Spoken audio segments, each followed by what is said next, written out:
今年9月，屏东的民用工厂发生爆炸，造成10个人死亡，100多个人受伤。今麦事故已经被满3个月啊！民间团体批评讲，拢无做全面的检讨，包括管理机制问题、甲工厂内底发挥性物质和粉尘伤济风险等等，拢总无改善。这支相关单位拢无咧审查，乌白发许可予工厂。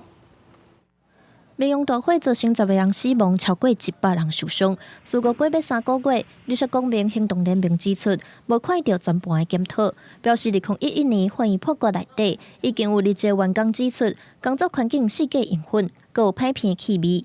2017年专家去工厂发现烟粉甲挥发性有机物的浓度，恐惊达到报载标准。去年专家学者入去工厂，佮点出同款的问题，煞拢无改善。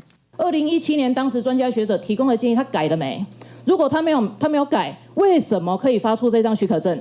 请问经济部是闭着眼睛发许可证，还是真的有到现场做实施审查？ 其中烟粉的问题，2022年经济部委托专家辅导民用，指出处理烟粉的机器效果不好，建议调整。继当年5月，经济部检查认定结果正常，不过4个月了后就发生悲剧，互外界质疑是真正正常，也是假也正常。 这个肉眼都还可以看到粉尘的环境是非常的明显的，公权力的检查进去都还是可以轻重，那难怪后面没有办法去产生相关预防的效果。 经济部承认，这摆针对厂商无申报化学品造成意外，包含消防法、工厂辅导法有规范无够的所在，会紧来处罚。